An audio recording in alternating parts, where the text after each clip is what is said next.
eu vos aliviarei.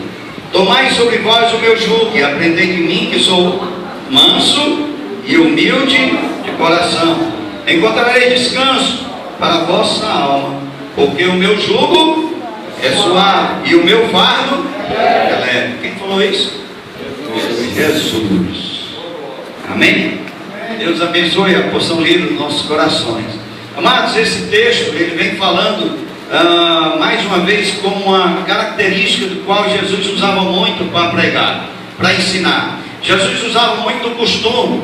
Um texto muito conhecido pelos irmãos é quando a gente fala sobre o semeador. Saiu o semeador a semear e ele jogou a semente, uma caiu no caminho, o outro caiu no meio do espinho, o outro caiu na pedra. Os irmãos já pensaram, como é que pode, como é que uma pessoa vai plantar e bota uma semente no meio das pedras, ou no meio do espinho, ou no meio do caminho? Porque o costume judeu é diferente do nosso. O nosso a gente prepara a terra, ara a terra, limpa, cava a cova e mete a semente. O judeu ele planta o terreno, ajeita o terreno, e ele mete aqui a mão na sacola e sai jogando a semente. Aonde a semente cai, ela vai germinar. Por isso que uma caiu no meio do caminho, o outro caiu na pedra ou no espinho, mas muitos caem no terreno sólido, fértil. Assim agora o Senhor Jesus está ensinando a respeito de algo também de agricultura, que é a respeito do jugo e do fardo. O que é o jugo que o Senhor está falando aqui?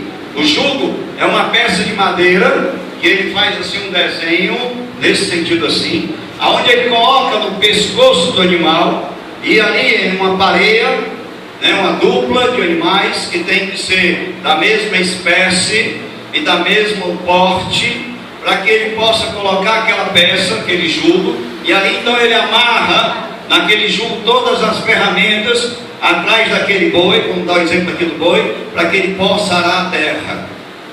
A gente quando fala em jugo desigual, a gente pensa logo sobre casamento de pessoas crentes e não crentes. Não é assim? Não é assim? Mas a palavra de Deus também diz assim, que há entre a luz e as trevas. É um jugo desigual, que também é na palavra. E ali aquele animal saía arrastando aquele arado para preparar a terra, porque o que acontecia com aquele jugo, qual era a essência daquele jugo? Ele poder unir os dois animais um ao lado do outro. Então eles tinham que andar um ao lado do outro. Na hora que um andava, o outro andava. Na hora de comando de parar, paravam os dois. Na hora de andar, os dois paravam. Então era uma maneira que o jugo trazia de ter a unidade daquela pareia ou daquela dupla de animais para poder fazer a obra.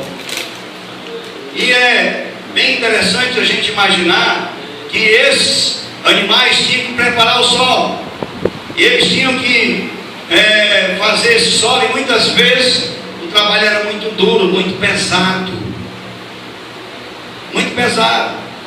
e quando eles se uniam, porque também era uma coisa interessante, quando se unia, porque vinha a força dobrada, não era só um puxando, era dois, então poderia facilitar o trabalho. Olha o que é que a palavra de Deus diz sobre casamento: é melhor que seja dois do que um, porque se tem alguém contra um, o outro se levanta contra aquele que está se opondo. Olha como a palavra de Deus se fecha, numa palavra tão simples que muitas vezes a gente lê, passa por cima, e a gente não está ligando aos fatos que a gente está costumeiramente ouvindo. Mas o que ocorre aqui que o Senhor está falando, Jesus está falando, é que estava botando sobre as pessoas, além do jugo, que era pesado, também estava botando um fardo. E o que é fardo? Fardo é algo que eu fui olhar lá do Aurélio, que ele tem que buscar lá no dicionário, muitas vezes o que está lá para a gente poder ter um entendimento melhor, é o que pesa excessivamente, carga, é peso, é embrulho, é um pacote, é embaraço, tudo isso serve para poder ser sinônimo de fardo. E na realidade, esse fardo era pesado, tinha que ser um trabalho duro, mas o Senhor, Ele nos faz um convite. O Senhor faz um convite. Como é que Ele faz o convite? Ele diz que venha a mim, porque o meu jugo é suave e o meu fardo é. Por quê? Porque o Senhor não nos cobra como muitas vezes a sociedade nos cobra. Eles não nos julgam como a sociedade nos julga, mas o Senhor nos olha o nosso coração, mesmo a gente com falha, mesmo a gente às vezes fazendo aquilo que o Espírito Santo tem dito para você não fazer, você falha, mas há um amor incondicional de Deus sobre a nossa vida. Aleluia! Mas Ele faz um convite a cada um de nós: ó, vamos trocar. Tu está cansado, tu está trabalhando muito, tu está se acabando, se desgastando, e o resultado não tem sido tão favorável assim. Eu digo isso com muita particularidade, porque quando eu e a Carla, logo depois de casado, para quem não sabe, Carla é minha esposa há 38 anos, nós tínhamos muita necessidade em casa, até de não comer em casa. Então eu passei a trabalhar os 3 expedientes, trabalhar de manhã, de tarde e de noite. Eu saía de casa às 6h20 da manhã e chegava às 1h30 da manhã do outro dia, achando que com essa minha força eu ia resolver. E eu acho que Deus cruzou assim o braço e diz assim: eu vou ver onde até tu aguenta, cara. Na hora que quebrar a tira, eu chego aí com a providência. Porque muitas vezes a gente acha que é pelo nosso esforço, que é pela nossa força, mas é o Senhor que nos fortalece. Aleluia. A nossa força vem do Senhor. Lógico que, glória a Deus, se Deus tem te dado disposição para trabalhar, tem te dado saúde, irmão, aproveite, faça. Porque coisa pior é o preguiçoso, né? E a palavra de Deus quantas vezes fala: vai ter tu preguiçoso, vem com as formigas. Vai lá ver provérbios, tem vários provérbios sobre a questão do preguiçoso, né? A gente tem que trabalhar, tudo que vier nas tuas mãos, faz com toda a tua força, com toda a tua alma e com todo o teu entendimento. Isso nas coisas lá fora, mas aqui dentro. Quer ver outra coisa? Faça aos homens como se estivesse fazendo ao Senhor. E muitas vezes nós somos empregados e fazemos com mau gosto. Muitas vezes chegamos na empresa e também falamos mal da empresa. E é de lá que sai o nosso sustento. Falamos mal do nosso patrão, e é ele que tem sido o canal que Deus tem usado para te abençoar com o teu salário. Deus nos chamou para fazer a diferença. Não importa a empresa que você está lá, se você acha que não está gostando, comece a orar para que Deus abra uma porta. Se você acha que o jugo lá está pesado, que as pessoas te criticam porque você é crente, você não aguenta mais, porque você está sendo acusado, lá vem a crentinha, lá vem um santinho. Glória a Deus, porque você está no lugar certo, amado. Aleluia. Porque você tem que botar a luz, não é debaixo da cama, é na candeia. Aleluia. Essa empresa é maravilhosa. Todo mundo aqui é crente. Aqui ninguém, isso é uma igreja, não é uma empresa, né? A nossa empresa nós não escolhemos funcionários pela questão religiosa, pelas qualidades, e muitos dos nossos funcionários não são declarados servos de Deus, mas eles todos são tementes, e todos eles aprenderam a orar antes de almoçar, antes do dia começar, até porque os nossos alunos, antes de passar a de aula, têm que orar. Isso pode ser de manhã, pode ser de tarde, não importa, porque nós temos que fazer a diferença.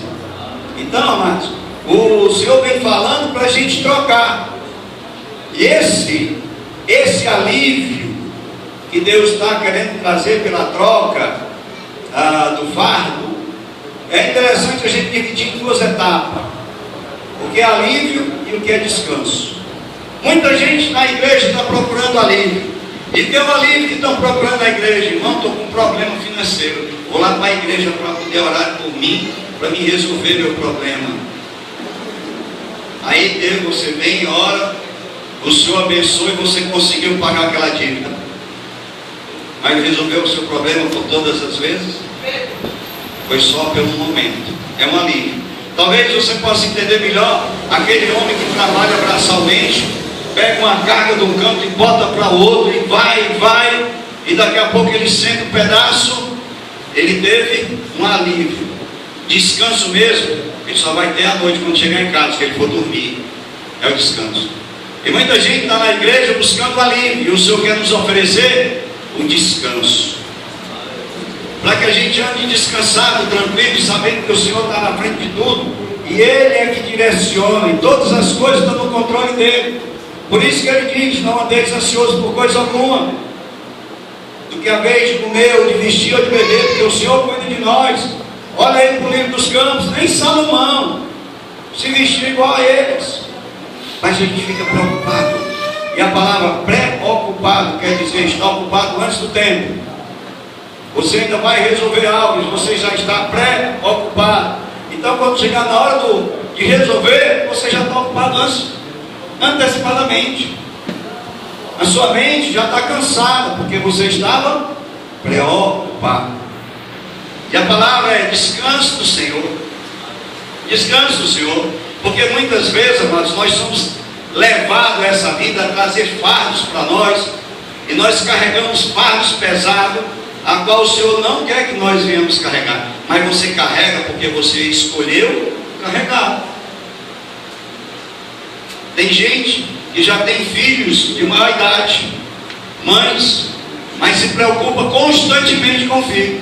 Tem filho de 40 anos, eu achei muito interessante, que na Inglaterra, uma mãe e o pai foi para a justiça para botar um filho de 30 anos para fora de casa.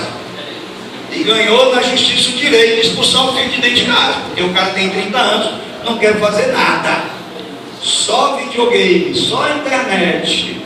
E vocês acham que isso é brincadeira?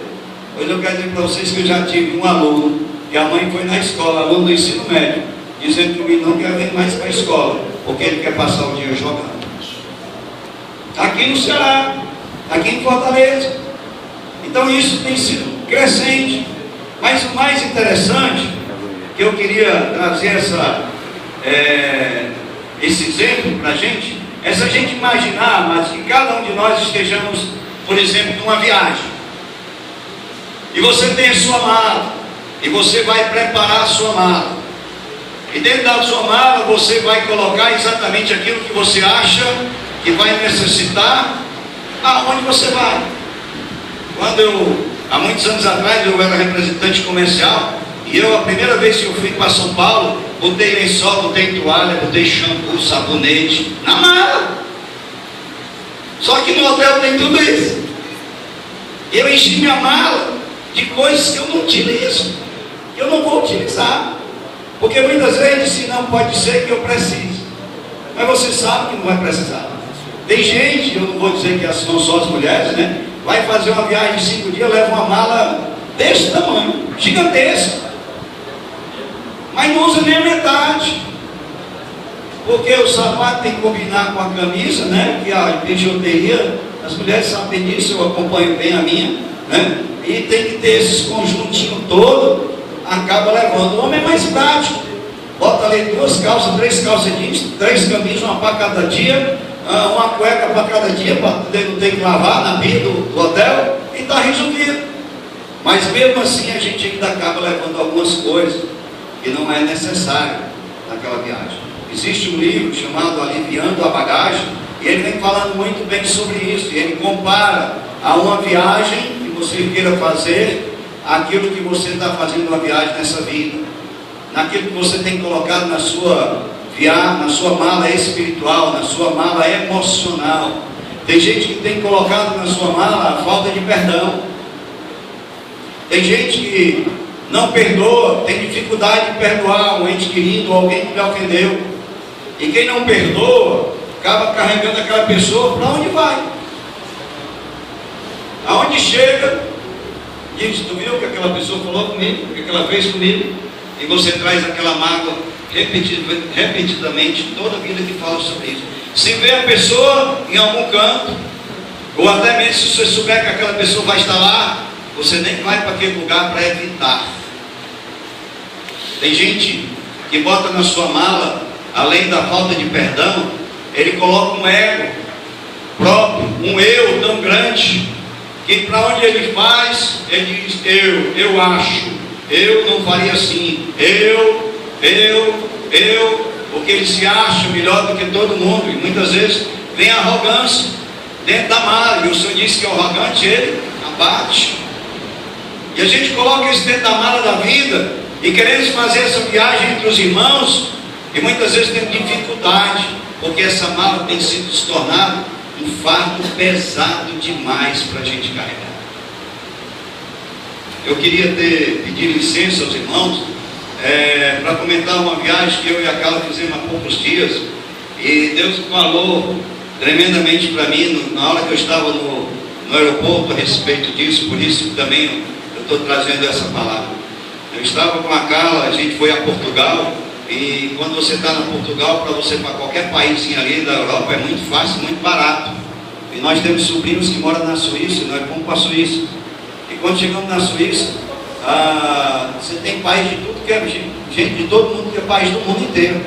Você está na Suíça, se for assim para a direita, está na Alemanha, se for assim para a esquerda, você vai para a Itália, se for por aí, está na França. O idioma oficial é o francês, perdão. Mas você vê o alemão falando, você vê o italiano falando, aí tem o búlgaro, tem gente de tudo que é mundo do planeta. Eu tenho um sobrinho de 11 anos que já fala 4 idiomas, porque aprende na escola vivendo com os colegas. Uma de 5 anos já fala 3. E até quando ela quer repreender, quando a mãe repreende, ela responde em italiano: não, mamãe, não sei, não fui eu, mamãe. Né? E era para poder que a mãe não entenda, porque a gente mais velho tem dificuldade, né? As crianças não, tem muita facilidade. E por que a criança tem facilidade e o adulto dificuldade? Porque a criança não tem barreira, nem barreira para adorar o Senhor. Por isso que Jesus diz: deixa de vir a criança a mim. Por isso que o Senhor diz: se alguém quer vir ao reino do céu, se torne igual a ela, as crianças. Ou seja, tira as barreiras, tira a dificuldade, esvazia tuas malas, tira teu eu de dentro disso, para a gente poder ter esse relacionamento. E eu estava olhando, amados, isso, e andando numa praça, vi uma sabiá. Sabiá é um pássaro, né? A sabiá de lá no canto igualzinha para daqui na nossa, igualzinho do mesmo canto. E aí uma mulher passeando com um cachorro, o cachorro late, igual ao nosso aqui, ela. Impressionante, eu fiquei impressionado. Mas é porque Deus me falou que a geração ou a natureza, ela não pecou. Quem pecou foi o homem, por isso que ele fez a confusão de idiomas, de línguas, lá na Torre de Babel. E senti como se estivesse na Torre de Babel. Na realidade, se o homem não tivesse desobedecido a Deus e não tivesse construído aquela torre, aonde a gente fosse no mundo inteiro, era um idioma só.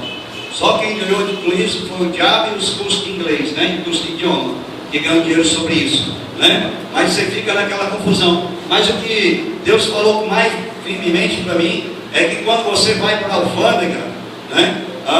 Você vai, a alfândega, que seria a Polícia Federal, você tem que passar para investigar aquele que você bota assim a mala, o raio-x, né? As companhias aéreas agora têm limitado o tamanho da mala. Então já tem uma bicha lá, uma forma, que você botar a mala, se não passar, não vai.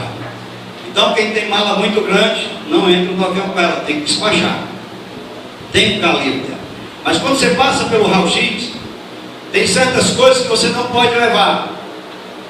E você vai lá e bota lá e tira até o cinto, se tiver fivela, tiver metal, tira para passar. E uma fila gigantesca, porque os aeroportos internacionais são grandes e é muita gente do país e mundo inteiro. E o que veio no meu coração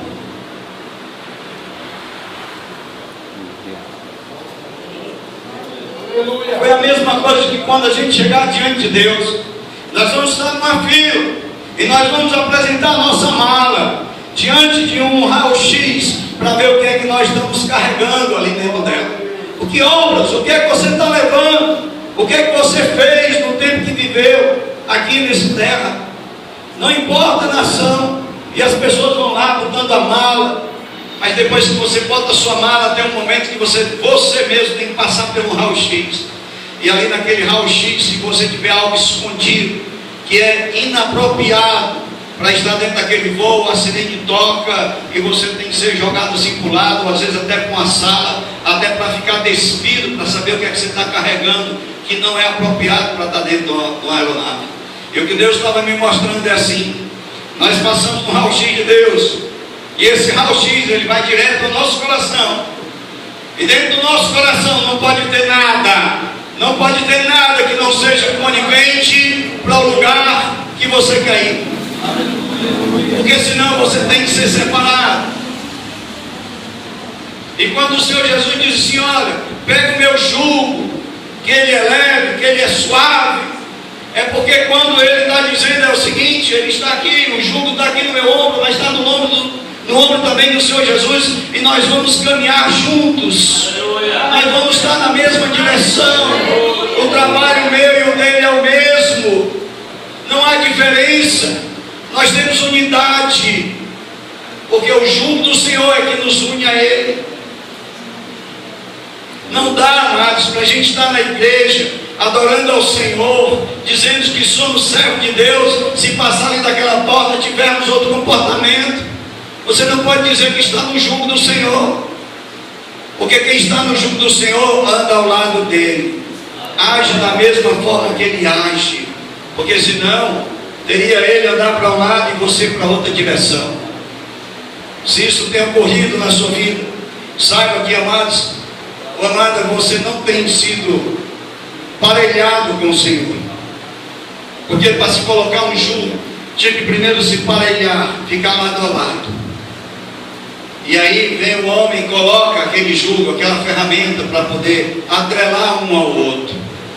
Nós um dia aceitamos a Jesus, um dia nós abrimos nosso coração e fizemos a confissão de Jesus como Salvador da nossa vida, e Ele, como autor e consumador da salvação, tem interesse que nós tenhamos essa vida, uma vida suave, uma vida leve, mas muitas vezes nós colocamos isso sobre as nossas vidas. Ontem à noite eu estava conversando com um pai de aluno que estava tendo festa lá na escola, e ele muito gordo, mas muito gordo, ele dizendo que vai fazer uma cirurgia, não é essa do estômago, é uma pior, corta até a parte do intestino.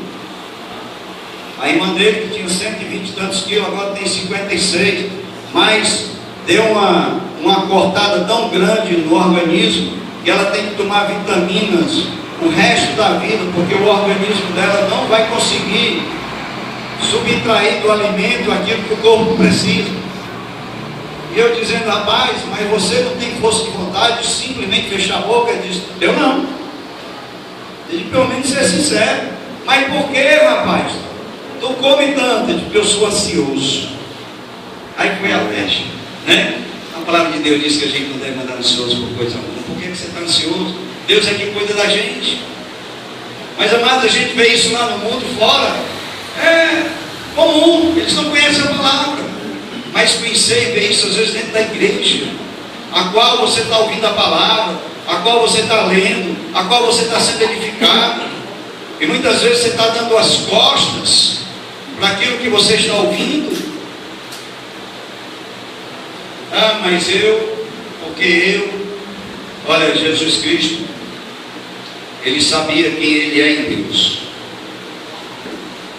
e Ele se abriu mão de tudo aquilo que Ele era em Deus, como Filho de Deus, e veio essa terra se fazer homem, e passou pelas mesmas lutas e as mesmas tentações que nós passamos, por amor a mim, por amor a cada um de vocês. Glória a Deus. Mas muitas vezes nós, que fomos remidos e lavados pelo sangue de Jesus, achamos que não podemos fazer algumas coisas porque talvez seja humilhante.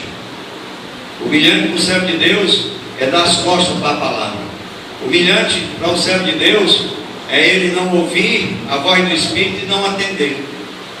Porque se o Espírito Santo, que convence o homem do juízo do pecado, se você não der ouvido, você vai ouvir a quem? Mais a ninguém. É o único pecado que não há perdão. Blasfêmia contra o Espírito Santo. Porque se uma pessoa blasfema contra o Espírito Santo, não há palavra de homem nenhum que vai conseguir convencê-lo do seu pecado, que ele tem que se arrepender e que ele tem que buscar a salvação através de Jesus Cristo. O que Jesus está fazendo é um convite. É um convite para que a gente troque o nosso fardo que nós mesmos escolhemos. Porque eu costumo dizer que nós somos frutos das nossas escolhas. Escolhas boas, resultados bons. Mas nem toda vida a gente escolhe bem. A gente às vezes escolhe mal. Uma decisão do emprego, uma decisão de um curso, né? Hoje tem 48% dos alunos mudam de curso na faculdade no segundo semestre. Porque escolheram mal, quando chegar lá dentro, viu que não era o que ele queria. Aí tem que mudar, perder o tempo da vida. Às vezes até uma escolha de uma rua. uma escolha de algo, de um investimento, de uma compra que você fez, e aquilo poderá nos trazer uma consequência boa ou uma consequência desagradável. Somos fruto das nossas escolhas. E o que é mais interessante é que nós, da natureza criada pelo Senhor, foi o único que Ele deu livre-arbítrio. Porque o Senhor disse: vamos fazê-los a nossa imagem, a nossa semelhança. E nos deu o livre-arbítrio. E o que é que nós temos feito com Ele? A natureza toda, a Bíblia diz que ela clama pela volta do Senhor. Mas tem gente, amados, que hoje, e que é um costume que foi perdido nas igrejas, não tem falado da volta de Jesus. E tem gente que quer dizer que está andando ao lado do Senhor, mas tem lutas, tem batalhas, eles têm receios, medos das coisas que porventura possam ocorrer. Tem pessoas que diz que anda com o Senhor na igreja, tudo isso é muito bom, mas lá fora tem outra conduta. Tem gente que diz que tem fé, mas ele tem dúvida se realmente Jesus vai voltar ou não, que é isso que as igrejas muitas vezes não têm pregado mais, a volta do Senhor Jesus. E quando a gente fala na volta do Senhor Jesus, a gente diz: isso aí eu venho escutando há tanto tempo, há tantos anos. Mas não desista, porque se Jesus não voltar antes de você morrer, eu quero aqui dizer para você que de uma forma ou de outra você vai se encontrar com Ele. E o problema é como é que você vai se encontrar com Ele, o que é que você tem carregado na mala, o que é que o raio-x de Deus vai dizer a teu respeito, o que é que tu tem que apresentar diante de Deus nas suas mãos como as tuas obras, o que é que você tem edificado na vida dos outros. E eu não falo mais, amados, você, cada um de nós que conhecemos a palavra, não é aquilo que a palavra tem trazido ao teu coração, o que é que ela tem trazido ao seu coração e você tem levado ao coração dos outros. Porque o Senhor não nos chamou para ter uma salvação individual e única, e não sermos canal de bênção, não sermos propagadores do seu evangelho, não sermos embaixadores deles, não sermos os divulgadores, não sermos anunciadores de boas novas. Então, se Ele te levantou, se você aceitou o Senhor Jesus, você tem essa função. E mais do que falar, mais do que você discursar, você precisa viver a autenticidade da palavra do Senhor na tua vida. Porque muitas pessoas, quando vamos evangelizar, dizem assim: eu, para ser crente igual a fulano ou a Beltrano, não, prefiro estar do jeito que eu estou. Porque o mundo também não está olhando para as pessoas que têm bom exemplo, bom testemunho, está tentando se justificar a não ter uma decisão pelos erros que vem de outros. E elas esquecem. Tem gente dentro da igreja que sai da igreja porque às vezes não tem oportunidade, porque às vezes alguém criticou, porque alguma coisa que aconteceu, quanto mais lá fora do mundo. De quem você está esperando o teu análise da tua vida? Quem vai analisar a tua vida para te dar um direito a uma vida eterna? Será que é o presbítero Ricardo, Diácono Jaime? É o Senhor Jesus. Aleluia! E há um texto que diz que para onde nós fomos, se nós formos o mais alto dos montes, o Senhor está lá. Se a gente descer o mais profundo do abismo, Ele também está lá. Onde nós poderemos nos esconder para fazer algo que Deus não esteja vendo? Os irmãos conhecem esse lugar. Eu, quando menino, achava que se eu tivesse trancado dentro do guarda-roupa, fechava a porta, jogava as roupas em cima de mim, eu achava que Deus não ia me ver. Mas lá embaixo, debaixo dessas roupas, dentro do guarda-roupa mais trancado, eu senti o meu coração batendo mais forte do que fora do guarda-roupa, porque o Senhor também estava lá embaixo daqueles planos.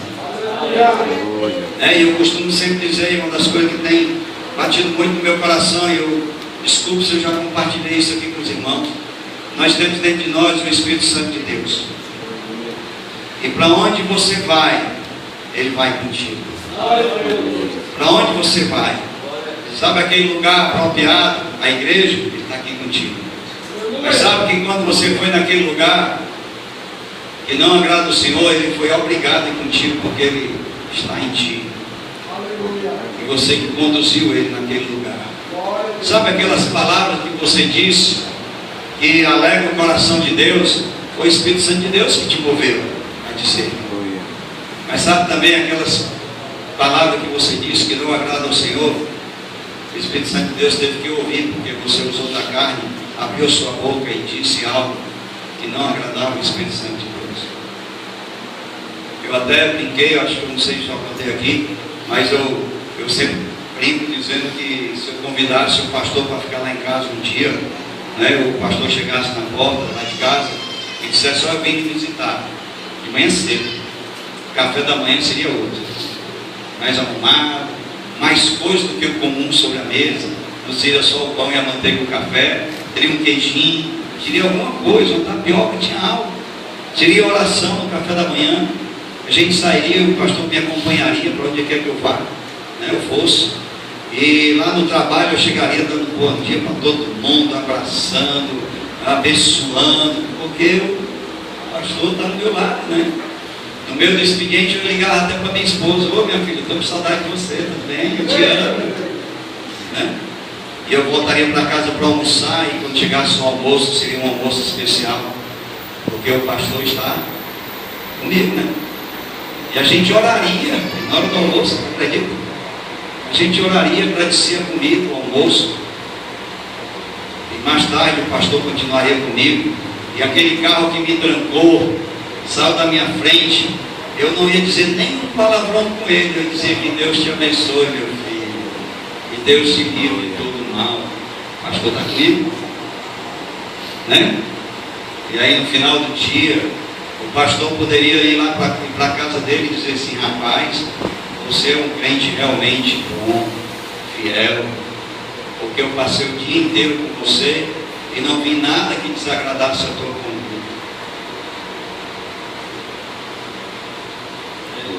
Mas o Espírito Santo de Deus está além do nosso pastor. O Espírito Santo de Deus está muito acima de qualquer pastor nessa terra.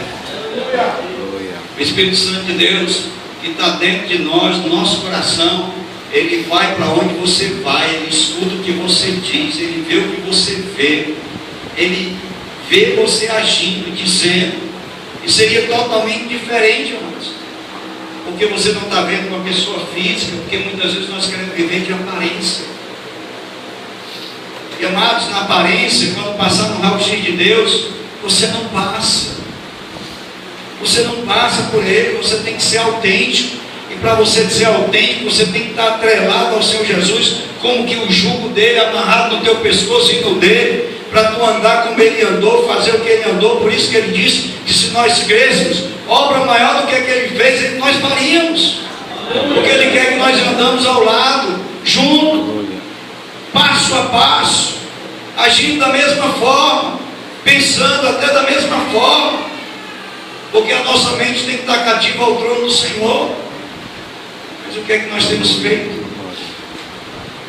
Porque essa noite é uma noite de reflexão, não é uma noite de dizer assim: não, eu não vou cear, não, eu estou em pecado, eu não quero. Não, a palavra de Deus diz: examine-se o homem a si mesmo, e depois coma e beba, porque aquele que não se examina, come e bebe indignamente para a sua própria condenação. E quando ele manda examinar, eu fiz isso errado, eu disse isso errado, eu quero pedir perdão assim, Senhor. Olha, eu machuquei alguém, eu vou fazer um propósito, quando eu sair daqui eu vou pedir perdão, eu vou me reconciliar, porque ele não quer que você participe da mesa, queira ter uma comunhão com ele, a qual você não está tendo a mesma união, o mesmo pensamento, o mesmo andar, o mesmo agir com o que Cristo tem.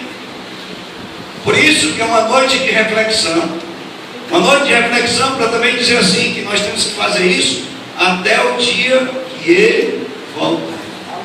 E quando ele voltar, bem-aventurados são aqueles que ele encontrar servindo. No toque da trombeta, não há recuperação. dê mais uma chance. Não, é porque fulano, Beltrano disse isso. Não. Isso Adão tentou fazer lá no paraíso e não deu certo. Não, a mulher que tu me deste. E a mulher disse, não, foi a serpente. E a gente até brinca dizendo que a serpente olha para trás para ver se tinha alguém para culpar. A quem você quer culpar por uma vida de não ter uma vida íntegra diante de Deus? A quem você quer culpar se você não está andando lá do lado do Senhor, na obra, no dia a dia, onde quer que você esteja? A quem você está tentando justificar as suas falhas e falta de compromisso? Porque, amados, colocar um jugo ao lado um no outro significa também compromisso. Por isso que também falamos do casal, do casamento. Quando nós temos jugos iguais, nós temos um compromisso de formar uma família, ter filhos, criar os caminhos do Senhor, trabalhar junto, batalhar, crescer, ensinar os filhos, projetar os filhos para voar, ensinar os caminhos que o Senhor deve andar. São compromissos. E quando o Senhor nos chama para pegar o jugo dele, é dizendo assim, ó, tenha compromisso comigo. Vamos andar junto, atrelado um ao outro. Eu dou um passo, você também dá um passo. Mas se o Senhor para, eu também paro. Como tem sido o teu comportamento? Como é que tem sido as tuas atitudes? Você realmente tem tido esse compromisso? Você realmente está no jugo do Senhor? Ou você está naquele jugo pesado? O que é que você tem escolhido? Está nas suas mãos? Está na sua determinação de querer servir ao Senhor? Não. Ninguém pode ser usado como uma desculpa para que você não tenha, assuma o compromisso que o Senhor quer. Ninguém. Porque o compromisso na pareia do jugo são dois. É o Senhor e você. Não existe jugo para 3, jugo para 2. Os irmãos podem procurar aí na internet sobre jugo e os irmãos vão ver a peça desenhada, né? Vocês vão ver, é para 2. É o Senhor e você. Aí ele fala isso, é você e sua esposa, é você e seu marido. Que tem que estar junto, lado a lado, caminhando, fazendo a vontade do outro. Por isso que a palavra de Deus diz que a gente tem que manter o irmão em maior honra do que a mim mesmo.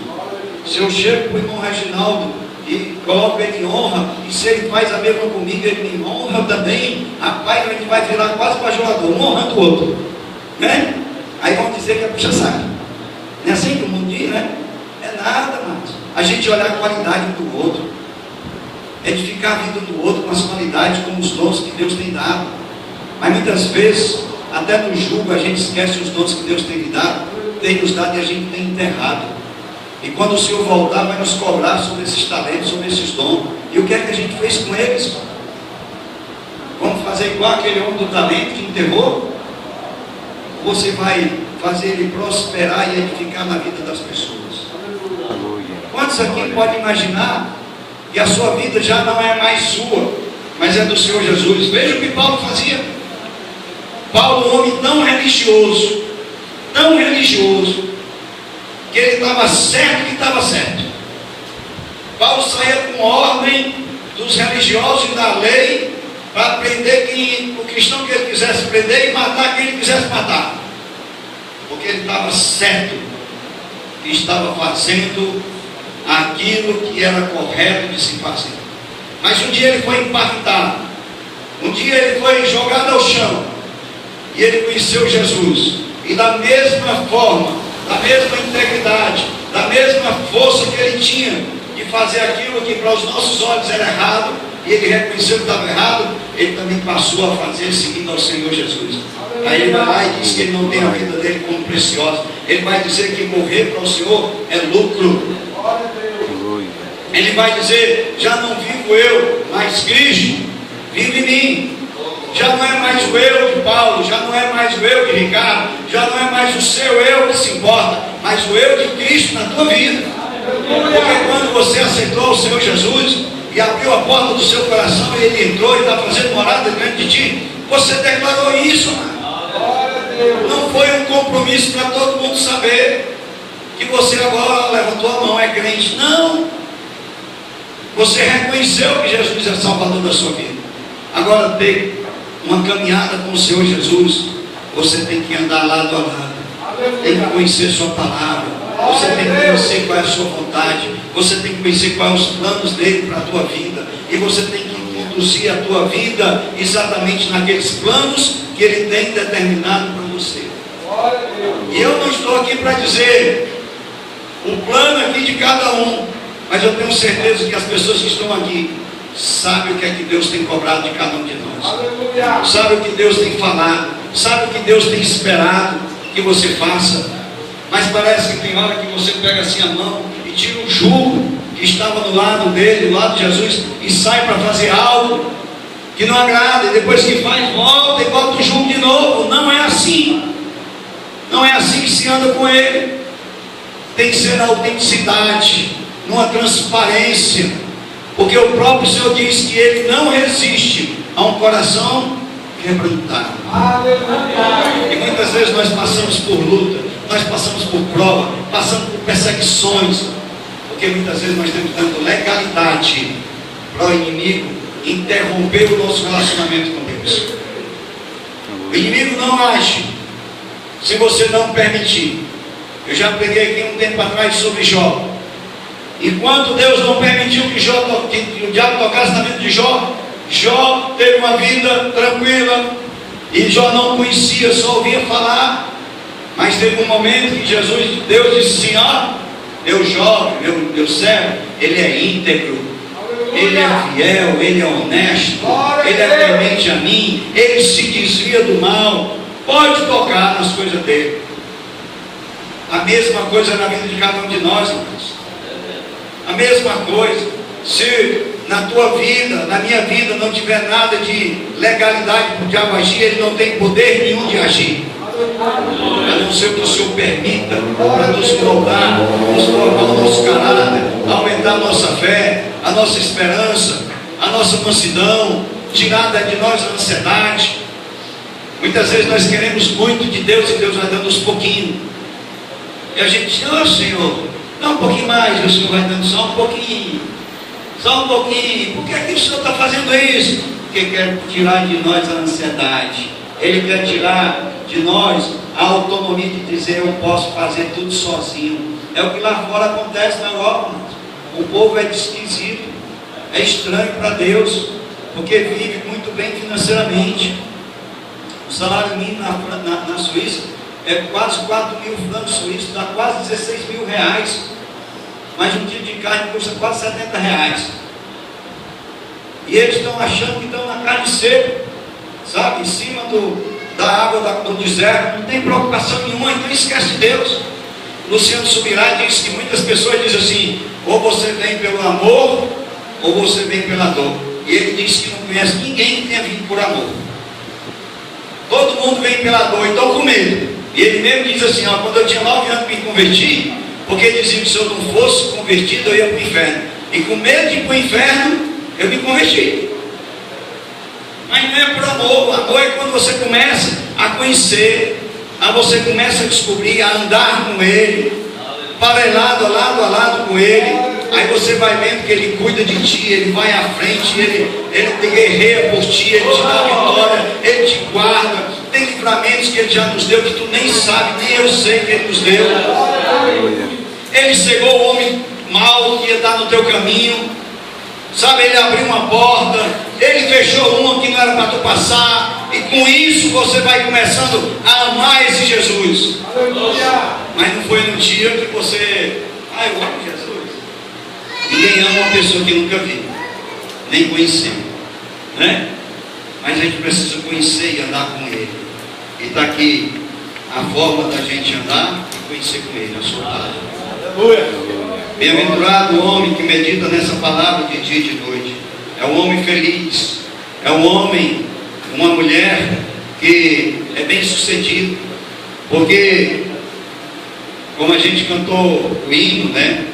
Pode ser até que a figueira não floresça, assim, ou a raiz esteja seca, que a raiz vai para o ribeiro, né? As suas raízes. as folhas, mas dá o fruto, na estação própria. E o que eu vejo, amados, é que muitos de nós, muitas vezes não estamos frutificando. Nós não estamos frutificando porque a gente está mais no olho do que está em volta de nós, do que na realidade naquilo que está dentro de nós. Nós estamos muito preocupados em, muitas vezes, ter uma casa excelente, não é ruim, é bom que tenhamos. Muitas vezes nós estamos muito preocupados em ter um carro fantástico. Eu não tenho nada contra isso, quem puder ter que tenha, certo? É bom. Tem gente que quer comer dos restaurantes mais caros que tenha. Eu acho isso ótimo para quem pode, quem gosta, certo? Eu prefiro o arroz com ovo da minha mulher do que um almoço em algum restaurante chique. E é bom, né? É muito bom, né? Eu também sou fã do ovo. E a gente olha, amados, se você pode fazer tudo isso e você ser um servo de Deus, temente a Ele, humilde. Porque o texto que nós lemos, o que o Senhor nos chama para poder estar com Ele, qual é a forma que Ele está nos dando? Porque lá no último versículo, no versículo 30 que nós lemos, Ele vai dizer assim: porque meu jugo é suave, meu fardo é leve. Mas no verso 29, Ele diz assim: tomai vós o meu jugo e aprendei de mim. Aí o texto, tomai, vamos ler todos juntos? Tomai sobre vós o meu jugo e aprendei de mim, porque sou manso e humilde de coração, e achareis descanso. Vamos ler o contrário? Eu tenho o costume de ler a Bíblia ao contrário.